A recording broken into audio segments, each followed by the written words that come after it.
Welcome to the Amazing Truth Podcast, a podcast where we focus on real issues and have real talk, and as always, provide a biblical perspective. We hope that you will be blessed as you listen.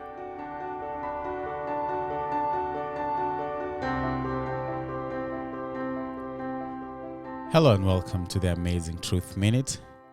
And before we start the podcast, here is the Amazing Truth Minute.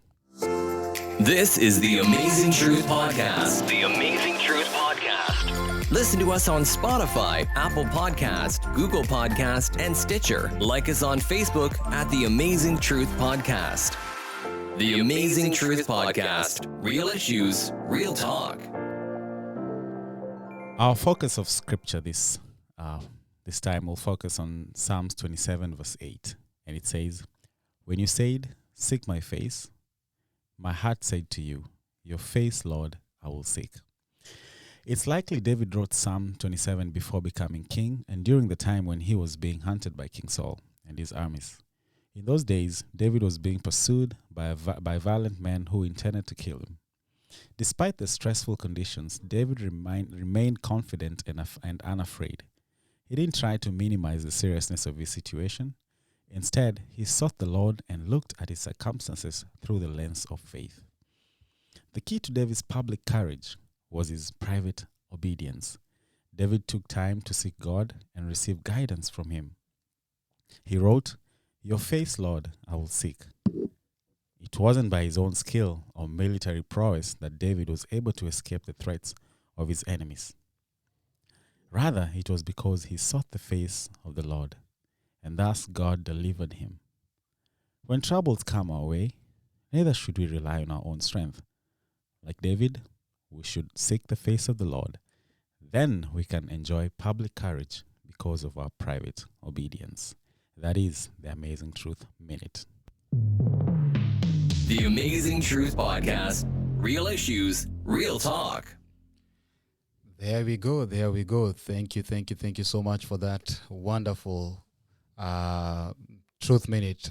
We want to welcome each and every one of you. We are back at it again. Yes, Kenan, we are. Are you ready for this time? Yes, I'm ready. My friend, today we have a special guest in the house. But, before we bring the special guest to you, let me tell you guys, man, every week we always want to pause and reflect on the previous, episode. Remind ourselves that we're on a journey. We're on a journey, and every week it's special. Every day you're given an opportunity to be alive, it's special. So it's been amazing, Kenan. Last week's episode was, remember how we ended it?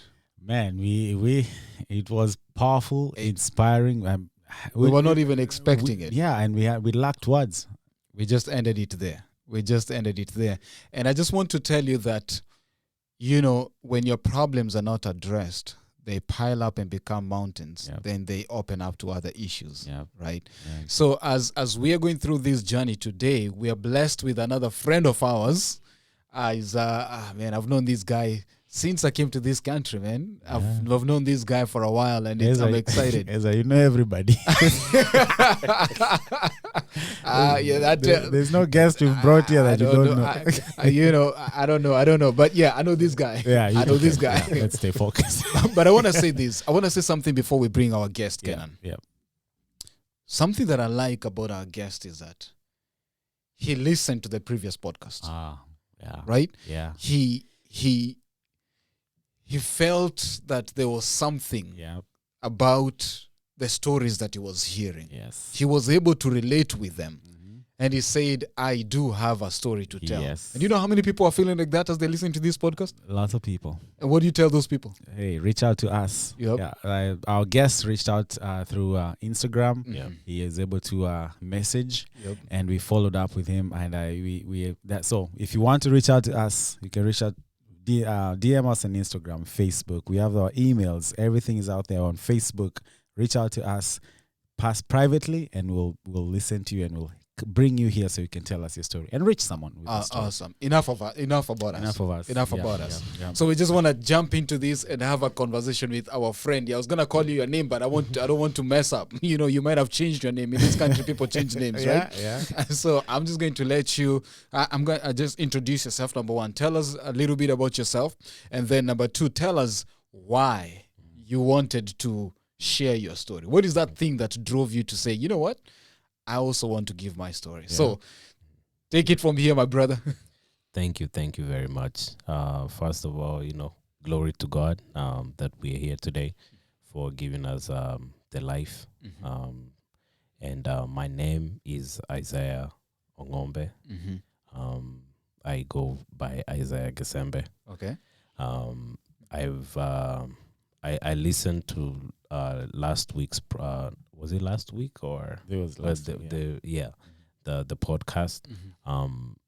And what I want to do, first of all, thank you to Faith and Victor for coming out and sharing. For the longest time, I've wanted to share my story, but I didn't know what would be appropriate, what would not be appropriate. Yep.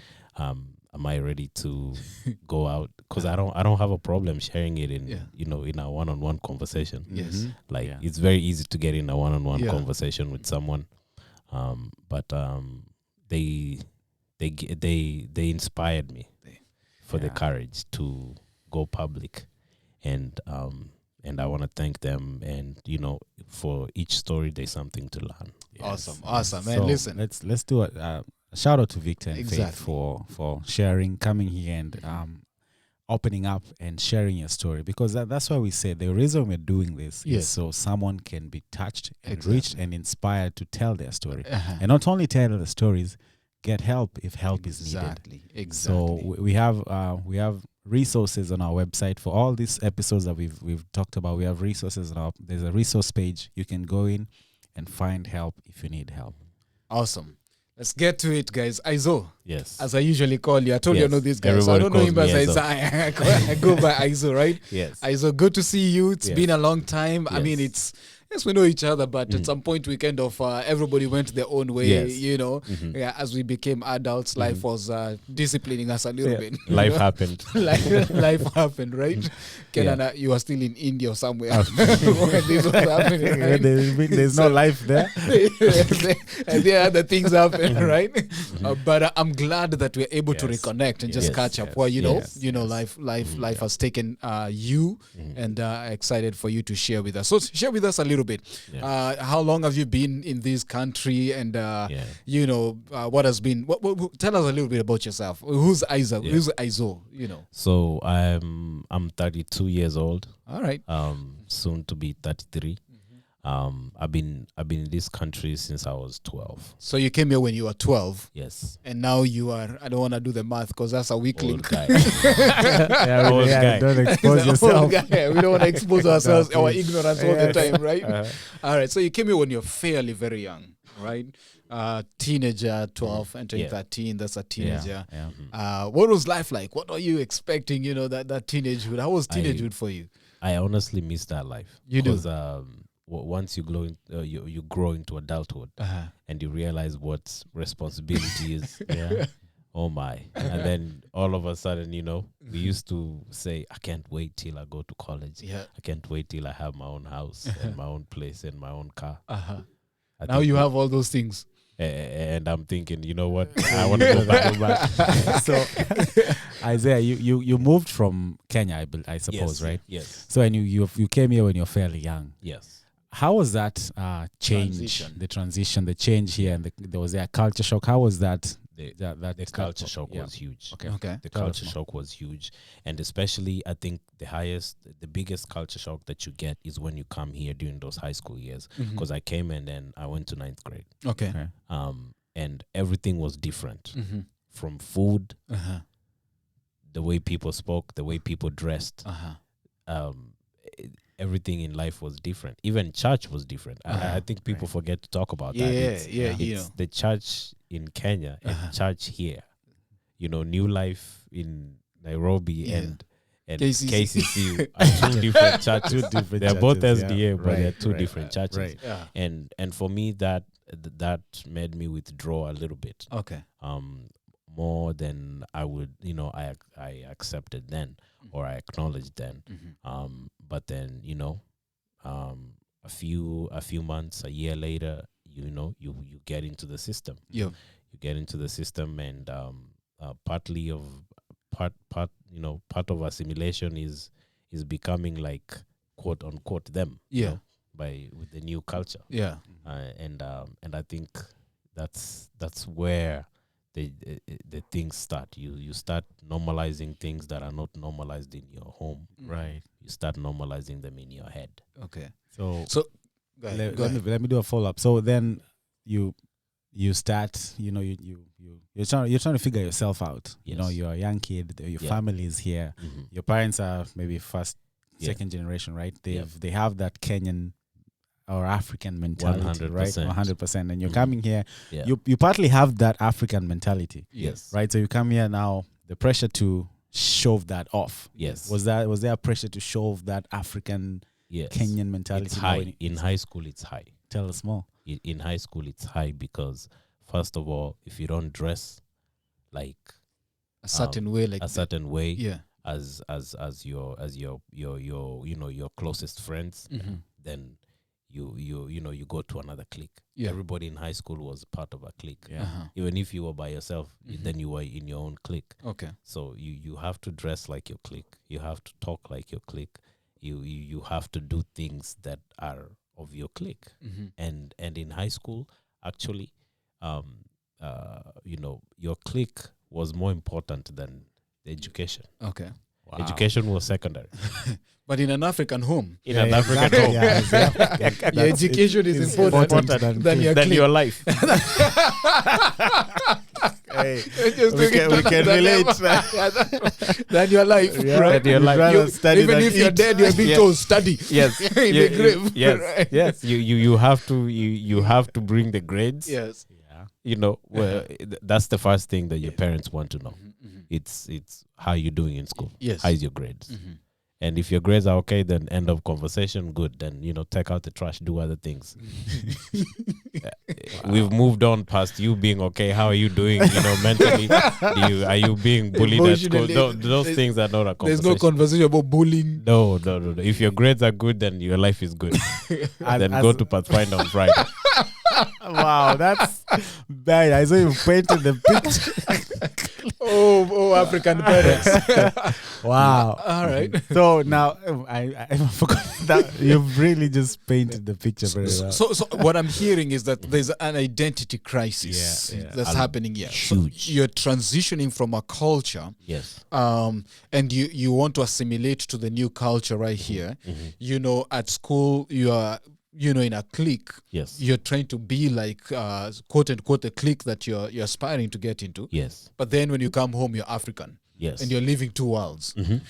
What did that do to you as a young person and your friends? And what did that do to you? What was that? How did it affect you? It for a young person, myself, I will speak for myself. Everybody responded to it differently, but I think it's it tears you apart because number one, you spend more time away from home than home. Okay. So you are a totally different person when you are away. And in any circumstance, if I am a certain way 70% of the time, that's who really I am. Yeah. Honestly, I'm inside. And that's who you become. That's who you become.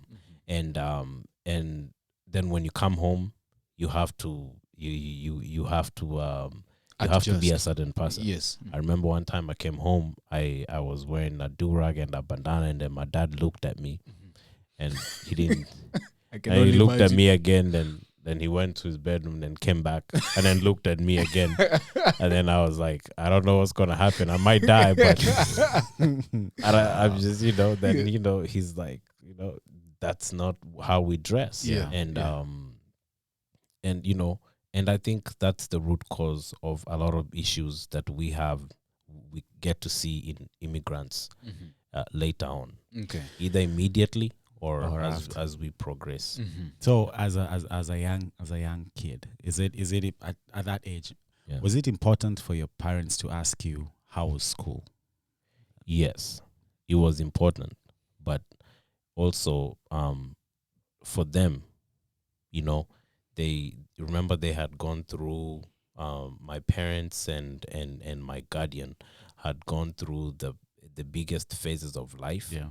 under one culture. Yeah. Right. When you go through your early adulthood, middle, and now you are in your late adulthood, there are not many things you're going to change. And Yeah. whatever you believed in Mhm. is what you still see. Yeah. Exactly. And you're seeing the world in from that set From of that eyes. lens, you have a Yes. set of lens perspective that Yeah. you see the Yeah. world from, the one world view. Per Yes. se, right? Yes. But then that is actually what fractures the relationship Yeah.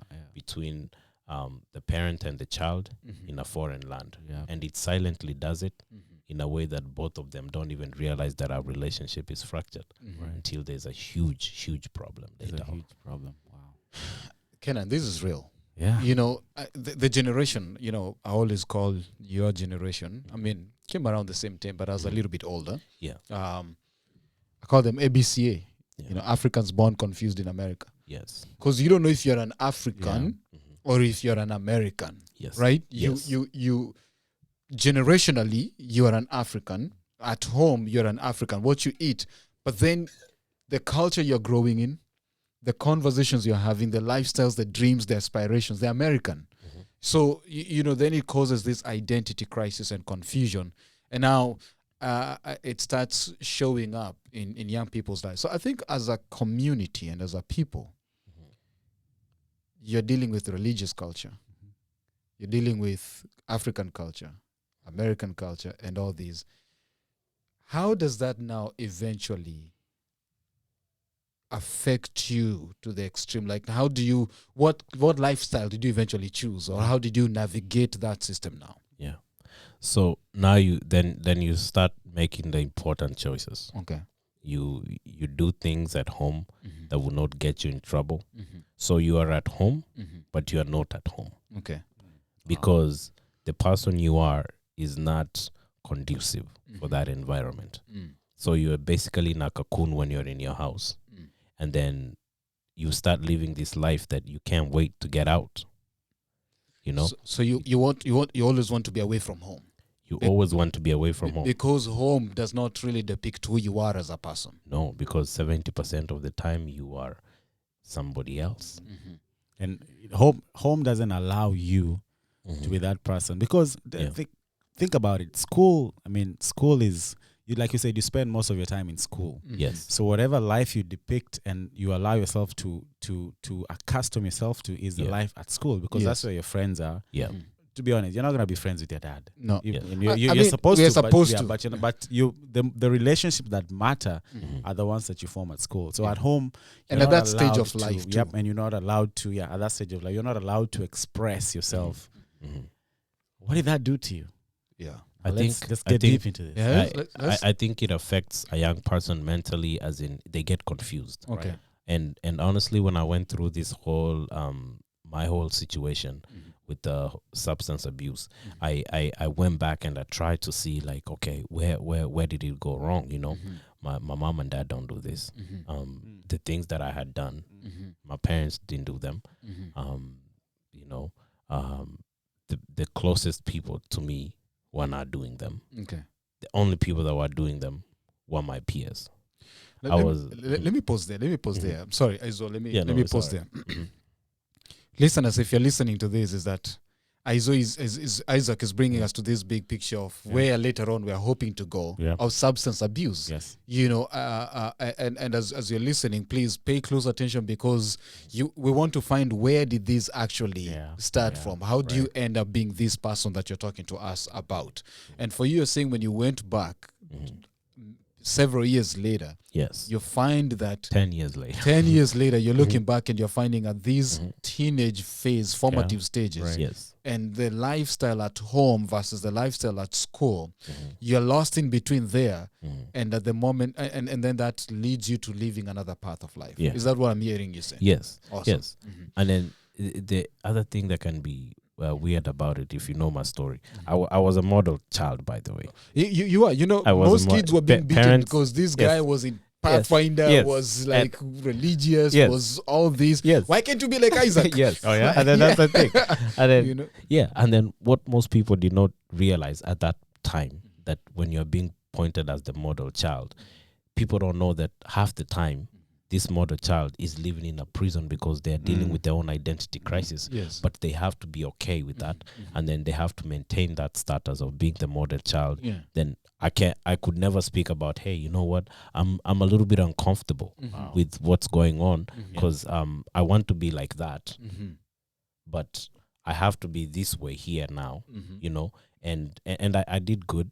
God blessed me. I was able. I was in honor roll, did the National Honor Society thing. Nice. Went through all those things without people knowing that I was dealing with major identity crisis inside between my 2 ears and between my chest. I was dealing with major identity crisis. Identity crisis. Identity crisis. Like, where do I belong? Yeah, yeah. I know I believe in God. Right. I know I'm a SDA. Right. But then 6 days of the week, I'm really not. Right. But when it's on display on Saturday, it's there. And then it brings you conflict for anybody who has any sense of, how do you call it, consciousness, that, you know, the thoughts, the words, and the actions of my 6 days away from KCC field is totally different than... Let's bring our listeners in. You know, we're using a lot of jargon here. Yeah. You know, so Isaac, I understand that, you know, your background, for someone who's listening and doesn't know what KCC is, that's the church that you fellowship, Yes, that you Kenyan attended. Community Yeah, Church, okay, yes. so that's the church that you are going to. And you were involved in, you know, religious activities, Pathfinders, like a Everything. Boy Scout club that you are part of, and the stuff. Yes. So in all these, you are in a leadership of kind of Boy Scout within the church. Yes. You are a very Choir. religious guy. You inquire. Yes. You're doing all these things. So you have an image Yes. that a standard of life that you're living according to your values that your parents raised you with. But then there's also pressure that you're getting from society and school and everything else. All right. So, and then to add, I think, so now when you say identity crisis, this identity crisis, you're here on one side and you're on the other side. Yeah. And the fascinating thing about this is that you're doing these things not for yourself. Yes. You're doing them so that other people can see who you are. Yes. But that's not really Who you are. or who you want to be. No. Can you bring a very valid point? At church, you're doing it for the church people. Yeah. Yes. At school, you want to fit into the clique at school. Yeah. It's for those people. Yeah. At home, it's for your parents at home. Right. So, but you've never even understood what is right or what you need to do for yourself. Yes. You're lonely Lost. Wow. and So lost. then, how do you find yourself? Find And yourself that's- now. There's a young person Yes, who's listening right. to this right now, Yeah. and Right. they're feeling like you're talking their language. They're trying to find themselves. Yeah. Right. Did you ever find yourself? Or have you ever found yourself? I found myself in 2016, March 8th. Okay. Wow. So I never did. Pause there. yeah, exactly. So now we want to see what the process was, you trying to find yourself. Now I think that's where the substance abuse, Yes. Yes. now that's where So it how comes did you in. get Tell into us. this? You talk about substance abuse. Yes. Yeah. So how do you end up there? What is So- that like? What is your Yeah. life in that context? So everybody has a journey that they go through, that they find themselves there. But I can speak for many young people, and some of us didn't even know this until, you know, years into sobriety. You come to realize that when you are doing things for everybody but yourself, first of all, you don't have any sort of self-care in there. Yeah. All right. Yeah. And then Yeah. anytime any human being is doing everything for everybody else but themselves, then eventually you'll find something that you're like, wow, I like this. Maybe that works for me, right? Yeah. This feels good. You know, this feels good. And that was the first time I had a drink. I was At like, what age were you at this point when you had a drink? And when you said drink, Yeah. did you drink water? What did you drink? Right? the first time I had alcohol. So The first time I ever had alcohol, I think going back, I gotta be honest here. I tried it when it was during high school, Okay. but it wasn't a habitual thing. Is that one thing that you do like every few months? Yes. And you do it Socially. in so much secret Uh-huh. that it's like, you know what? You live and hide it from the same person you're drinking from the same bottle from. Like, both of you guys know you shouldn't do it. You're like, you didn't see me do this, and they're like, I didn't see you do this. This never And then you're happened. like, this never happened. Yeah. Right. But the first time I liberally ever had it was my 21st birthday. Okay. So I you're was- legal now. I was legal. Oh yeah, that's another thing. I could buy it. I went to the restaurant, and it was 3 of us, and I said, hey, in America, to celebrate 21, what they do is you actually get a free drink. And Wow. then I had a glass of white wine. No. You said in America how they celebrate. Just highlighting that fact that Yes. in Africa, It where doesn't- you are part of the, No. so now you're in America, there's still identity crisis. Like, Yeah. this is how they do it. Okay, keep Yeah. going. So Yeah. that's how they celebrate it when you're 21. Yeah. They give you a free drink. You get a free drink. I remember having that. It was at Don Jose's in Emmetsburg, Iowa. I had my first glass of wine that I could just have without worrying about anything. First of all, I was in my own apartment, so my mom and dad were very far away. Yeah. So you have And the freedom now. I have the freedom. I have the space and whatever you want to call it. And I remember what happened and what I felt that anybody else in that sitting did not. I was like, man, this feels good. I have finally done something for myself. All the pressures. Yeah. So now I wanna know. So how before your 21st birthday, Yes.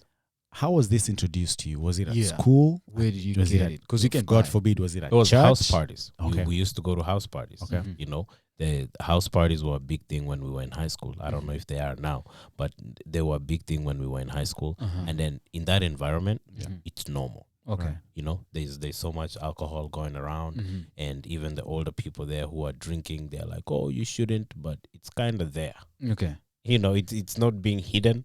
And then if any of us, I remember a couple people would get drunk, but it's like, the kids got around to it. It's like it's one of those, like, it's an accident. It's like a child having an injury at the playground. It's supposed to happen at some point. Yeah. So for you, it's introduced in these house parties that you're going. Would you say in that era? Yes. Now I don't. Yeah. I don't know what high school kids do with virtual. I don't know how house parties are held nowadays, right?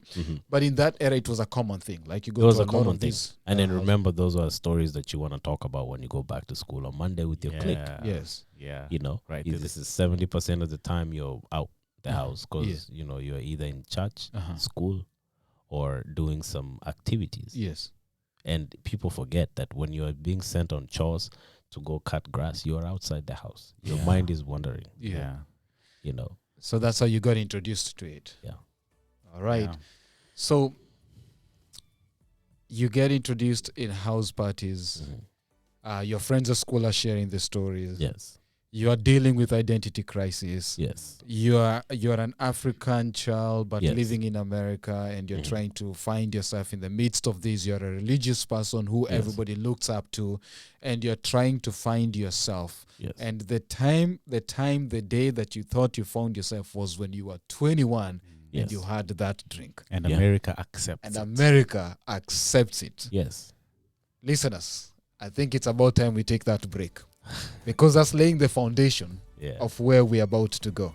We'll take a short break and then we'll be right back to learn what happens now after the age of 21. Yes. And Aizo is feeling free. All right.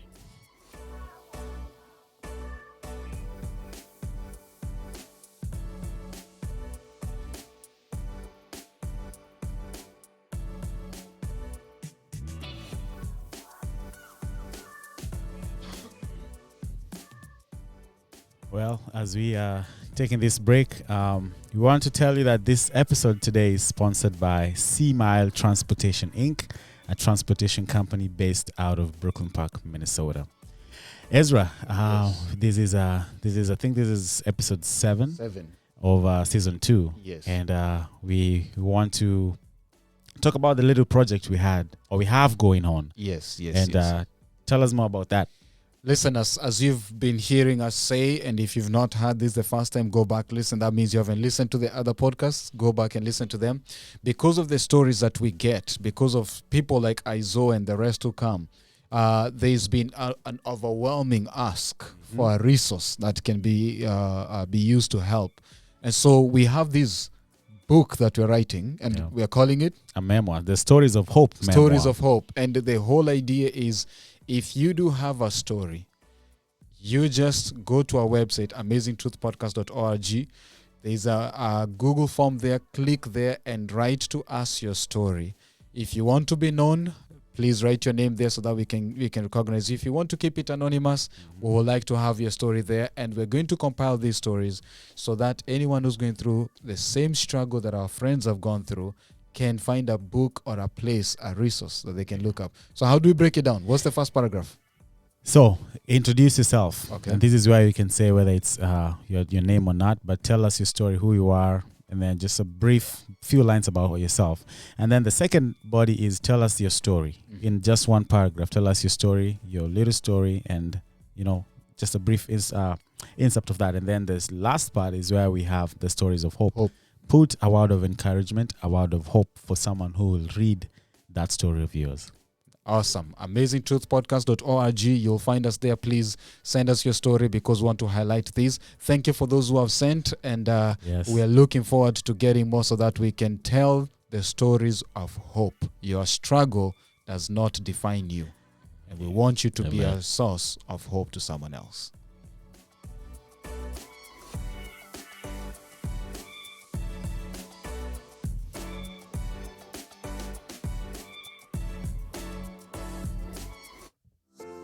This is the Amazing Truth Podcast. The Amazing Truth Podcast. Listen to us on Spotify, Apple Podcast, Google Podcast, and Stitcher. Like us on Facebook at The Amazing Truth Podcast. The Amazing Truth Podcast. Real issues, real talk. Awesome. Thank you. Welcome back, Kenan. Welcome back. That was supposed to be a break. Yes. Not to go forever, so welcome back. Izo, as usual.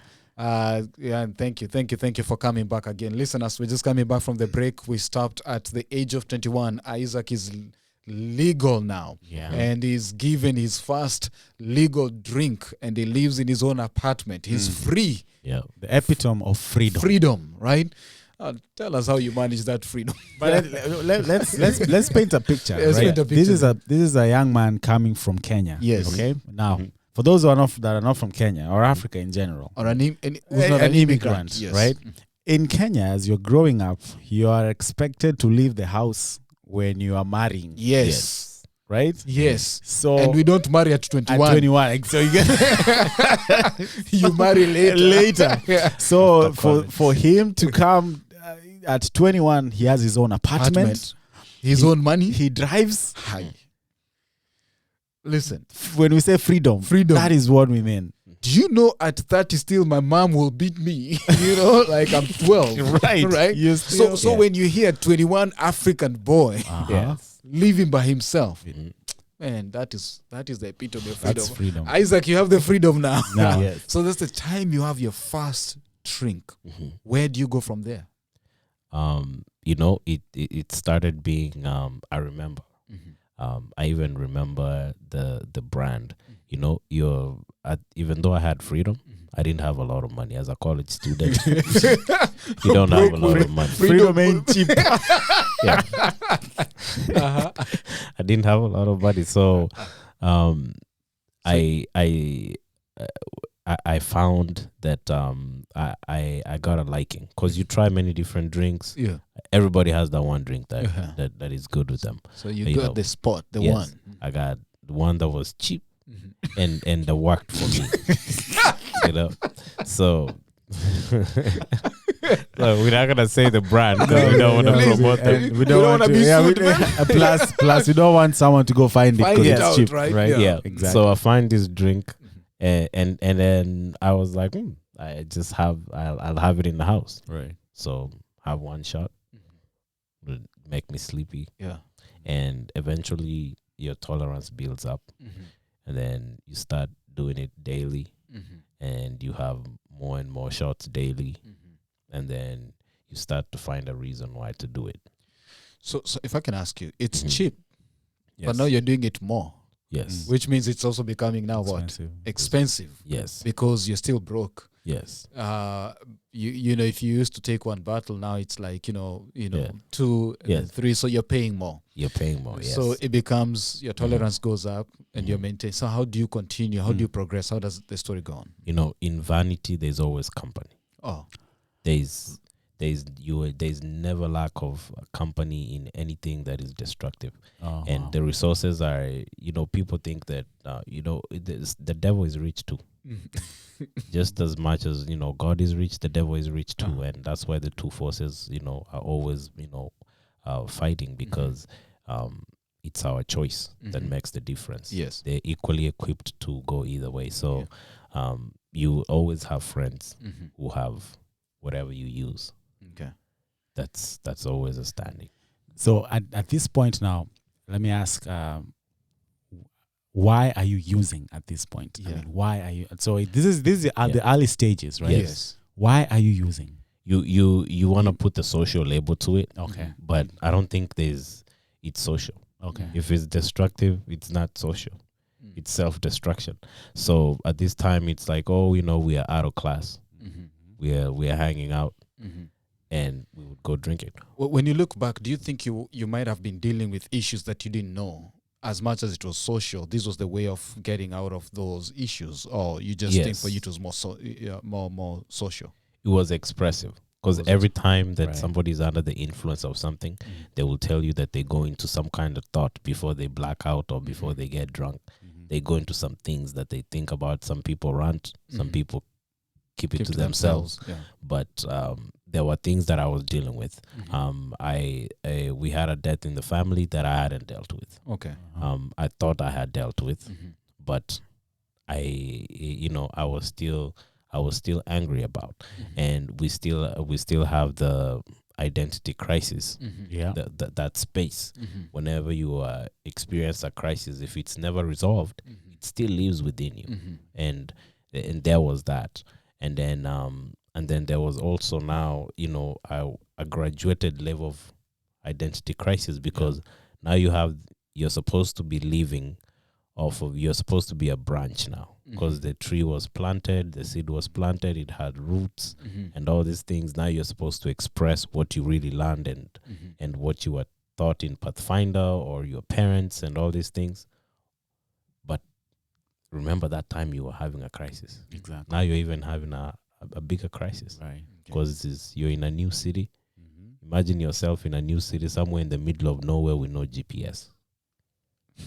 Where were you? Where is this place? Yeah. Like, why? Because it's like you're in the middle of nowhere with no GPS, because Yeah. you were lost when you were supposed to be growing Exactly. and becoming a man and slowly into adulthood. You are lost. So there's that space. So you're still and trying then to now find- you are an adult who's still a lost child. A lost child. And the GPS for you this time is the substances. Now that That's becomes one of your them. GPS. Exactly. It's social times become your GPS. So there are things that in your teenage life that Yeah. you're not dealt with. Yes. There's grief from the past that you're not Yes. dealt with. Yes. Now there's freedom, quote unquote, Yes. that has been given to you, which is legal. Mm-hmm. And this thing can help you to, Yeah. to deal with the issues, though temporarily. Yes. But then the quote in quotes, it's social. We're just doing Yes. this for fun. That's a label. That's If you the have to label. put The label that's it's put to social. it. Social. That makes it glamorous. Mm-hmm. So let's Yes. pause here before you continue the story. There's so many young people who are going through this. Mm-hmm. And it doesn't have to be that they're living in a different culture, Yeah. but maybe they're not feeling heard or understood by their parents. Mm-hmm. Or maybe they're dealing with their own loss, Mhm. whatever it is. Yes. If you were to pause there and look back, Yeah. what would you tell that young person now? Okay, yeah. if I were to pause and Before we continue the story Yeah. now, you're talking to a young person who's Yeah. in that, you're 10 years ago where you are. What will you tell them if they're listening to you now? the best way to deal with whatever it is within you Mm-hmm. that you haven't dealt with, number one, is to address it with the people that you feel are either responsible or who it relates to. Okay. If you're having an issue with a relationship in your own home, Mm-hmm. pray about it first, Mm-hmm. so that God will intervene for both of you guys. Mm-hmm.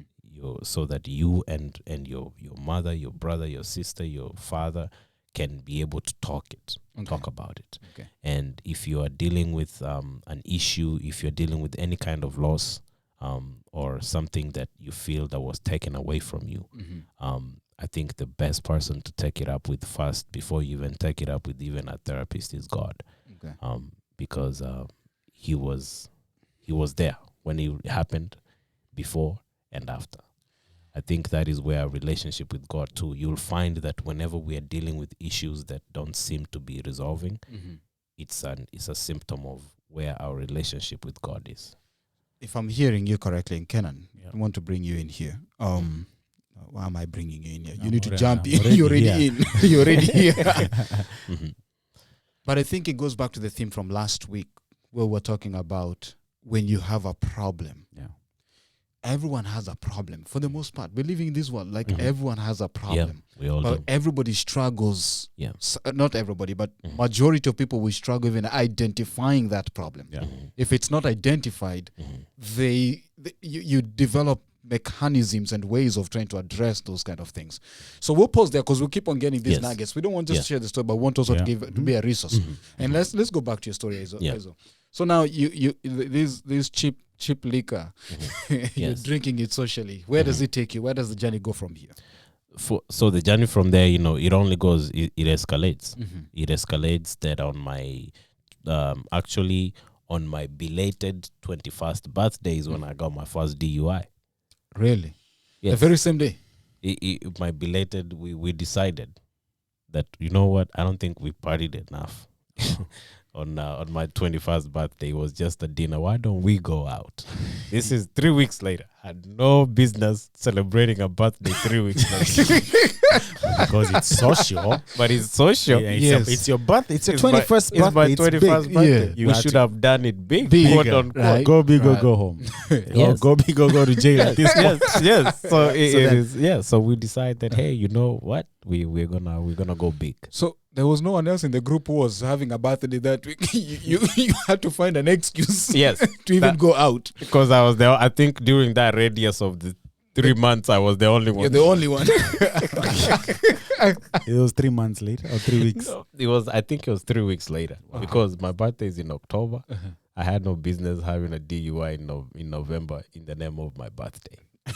Okay, so what happened? So yeah, we just we were at home. I was drinking all day. I liked to cook. Okay. I loved to cook, and one thing that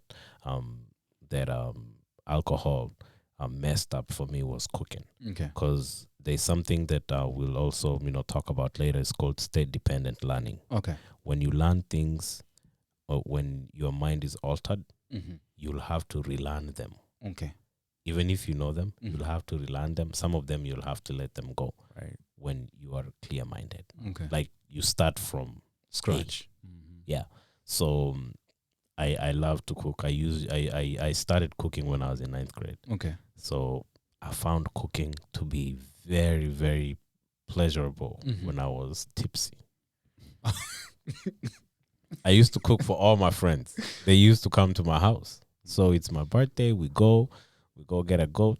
And then I had the African skills. I learned how to skin it. I got it. I skinned it myself. I chopped it up. I'm cooking. We ate at my house, and then we decided to go out. And we went out.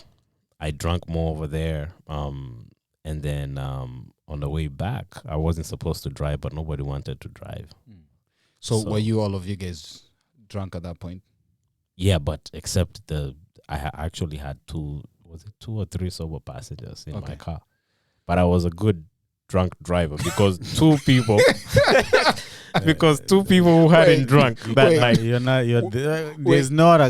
There's never a good. There's never. driver. But let me tell you. But let me laugh about this story a little bit.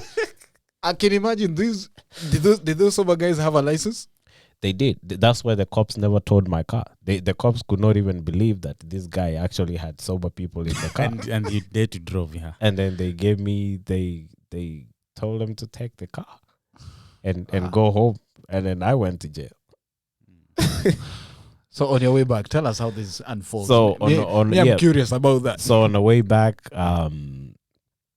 we are leaving the club, and then we go about 1 or 2 miles away. Mm-hmm. You can still see the club from where what? I mean, in Iowa, you can see 10 miles away. And then the cop said I was doing a little bit high. Was it speeding? Yes. Okay. But it's the speed that everybody drove there. So we were pulled over, and after a while, my passenger was way drunk than me, the one in the front. And then actually the other 2 passengers in the back hadn't had a drink the whole night. Mm-hmm. And I had a drink, but there was a specific now. I even discovered a different drink. Now you've graduated to another one. Yes. That Was if it cheap too? Mercy. That one was not cheap.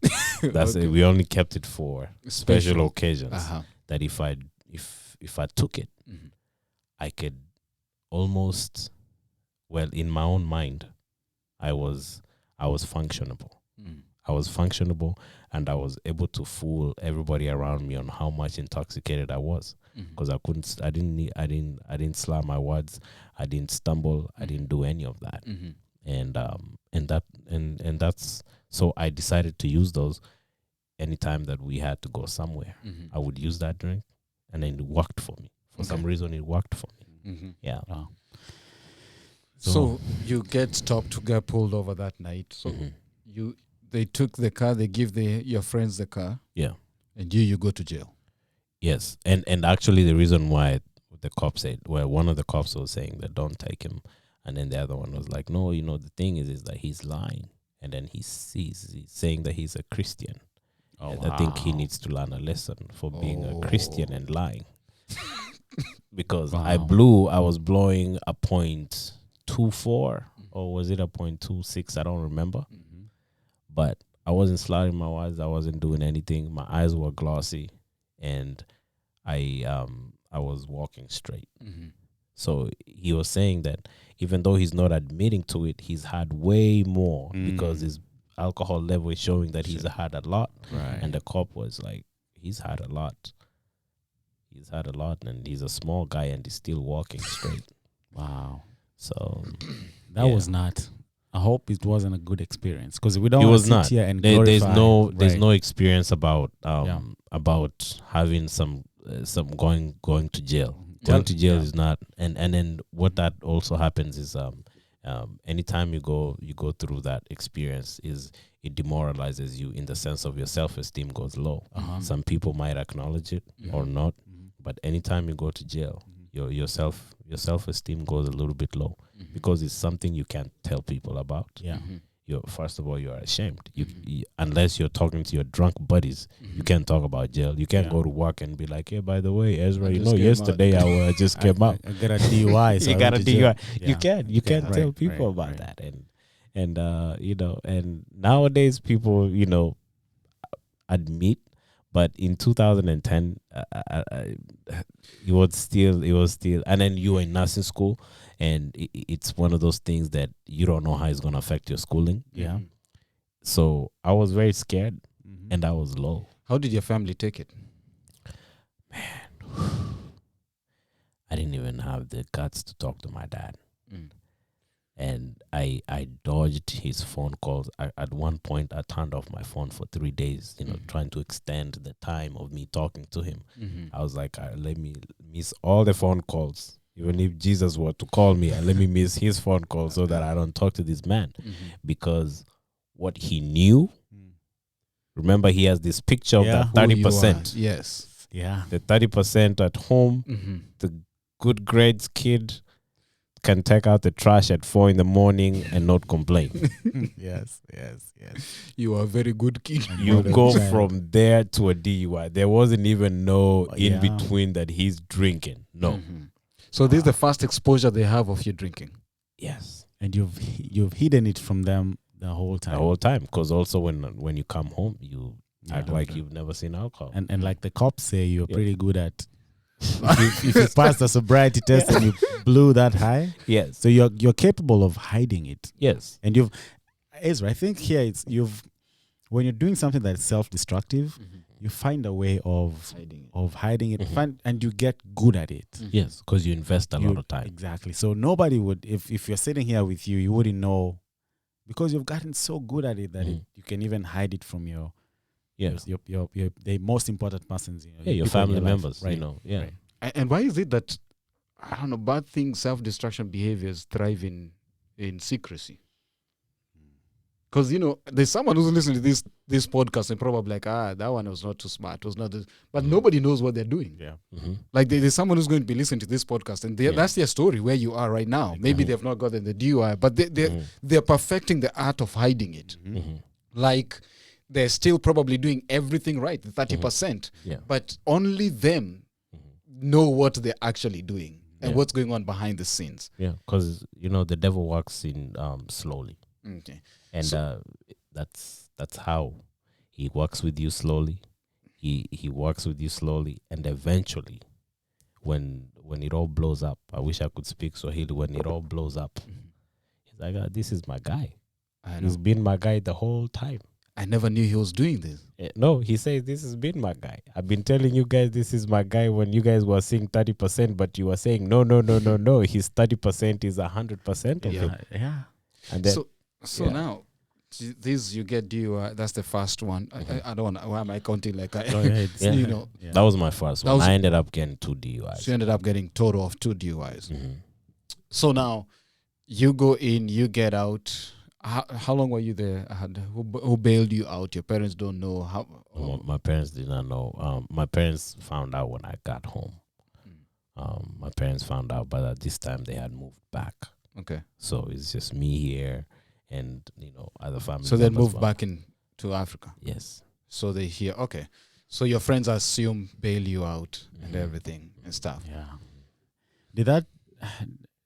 Did it demoralize you then? Yes. Or did it give you another, okay, I'm out, probably didn't affect my record, you probably drove after that, right? It was actually when you get it in a different state Mm-hmm. at that time, and a different, because I got it in Iowa with that Minnesota driver's license. You are only penalized for 30 days. You can only not drive for 30 days. See, yeah. And if you're going to school out of state, 30 days is you simply hang out there for 30 days Wow. and you can't pay your fine and you're back. It was a slap on the wrist. And that's, That was not a good idea. it wasn't a good idea, because then it gives you that excuse to do it again. do it again. Because I got away with it. You feel like you got away with it. So it's that, But but the you didn't. Yeah. Yeah, the shock of it Mhm. is I actually quit for 6 months. You shock after that you quit for 6 months? I quit for 6 months. So you were not addicted at this point. I was. But you managed to stay away for 6 months. It was the shock that I managed to stay away for 6 months. I convinced myself I wasn't addicted until I came to understand addiction later. Yeah. That there are alcoholics who drink once or twice a year. It is. Yeah. Now that's new for me. How's that addiction, man? It's a man. So, I want to. So then later. Yeah. I think we're going to be building into the next part because we're getting this. It's getting because I know you have more. Right. Like it gets even crazy. If Because crazy is the word. yeah, when we were doing the pre-record, you talked about mental health and depression, Yes. and that how and all these substances how Yes. they They brought are it up, tied in together. tied in together, and I want us to unpack that even more, because Okay. I think those things are tied together. Yeah. There are people who have co-occurring disorders. They have chemical dependency and mental illness, And mental and that illness, yes. it's a whole, Yes. and people are suffering through that. Yeah. So I think you are the best person, at least, to share your story Yeah. regarding that and just how Yeah. you are able to dig yourself into a hole again, Yes. and then how you crawled your way up. Yeah. I think that's a good place to. I think we want to wind this part one on this note, Yeah. but I want to ask this question as we wind up part one on Yeah. this note for us is that this one, we're laying the foundation. We're laying the foundation on the issues that Yeah. you talked about. What did you call them? Co-occurring disorders. Co-occurring. Yes. Okay. Co-occurring. So you Co-occurring. have two disorders. You have two yeah. disorders. Right. These big words throw me off sometimes, but yeah. they go in together. Let me just ask this question. So someone who's wondering how we're going to build this to the next level is, Yeah. if you can look back and say, Mm. what was your lowest moment? You don't have to explain it. Yeah. Just what was your lowest moment? Because we want to end there, because we'll be building to it in our next episode. My lowest In moment, your entire journey of Right. chemical dependence and mental health and everything. it was in 2015 when I lost everything. Literally, when I lost everything. If you look at my last post in Instagram, I kind of talked about it. Is the only thing I had was actually all my belongings in a trash bag. That was it. I was so depressed. I had lost literally everything. I had nothing. I had lost everything. I wish this was on a video, people to see my face, because you're my boy. I never knew that it got to that Yeah. point, you know. So, guys, there you have it. You know, it can start small, but it leads and heads somewhere. Yeah. And we want to say Isaac is here to share his story, because there's someone who's listening to us, Kenan. Yeah. Someone who's dealing with an issue they've never dealt with in their life. And as a result, they're finding alternative ways of trying to address it. Yeah. Last time you used another big word that I wanted to throw in there, but it's gone. Yeah. But something to the extent unhealthy coping, right? Yeah. Unhealthy coping See, skills. I remember, Yeah. man. Yeah. I remember that, Yeah. right? So you're coping with it with using unhealthy ways of coping. So Yeah. we want to build on these as we close on these. What is one word, parting shot, that you want to say about the topic at hand? Why is it important? Yeah, we begin with you, Kenan, because you can do the theory, and then You do the you do the practical, right? No, I think there's one thing you mentioned here was self-care, and I wrote it down, is self-care. And I think the absence of self-care, where during the critical stages of your struggle, if there's no identified self-care, then you end up finding those unhealthy coping skills. Yeah. So identifying a positive Yes. self-care, taking care of yourself, Yes. if it's your faith, Yeah. if it's your partner, if it's church, Yes. whatever that's positive that you Yes. can, because you have issues like you talked about identity Yes. crisis. Yes. There's that finding yourself, getting Yeah. lost. If you have a positive attitude and positive self-care you can run back to, Yeah. it's important to have that. Listeners, you don't always have to cope with negative coping skills. Aizo, what do you have to say as we close this part? And then next week, you're going to walk us through that journey Part when two you of- hit your lowest moment in life. Yeah. I would say that just to add on to what he said, there are excuses why we do what we do, but most of those excuses are fiction, things that are created in the mind, so that the mind can continue existing in the world that is easier during that time. I think that is what, or so that the mind can have its own quote unquote self-care. The excuses, there are many excuses, and some of them are, I'll say yes. 5 years into my sobriety, I'll say yes. Some of those are valid, but they become invalid in the end. What was your excuse? My excuse was that nobody understood what I was going through. Nobody But the understood. reality is, like, there are people out there who can understand and who do understand what you're going through. I think I want to end there. Yes. If you're listening, you feel like nobody understands you, you feel like you're in your own world. In his own words, there is someone out there. There is something out there that can help you through your journey and your struggle. See you next week as we build on this part and this series of season 2. We've transitioned to chemical dependency.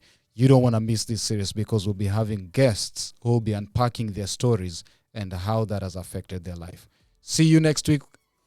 Back to you, Kenan, as we end up.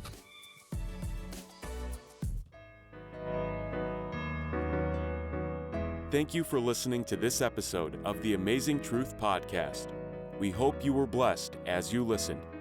Don't forget to share, like, and subscribe. God bless you, and see you on the next one.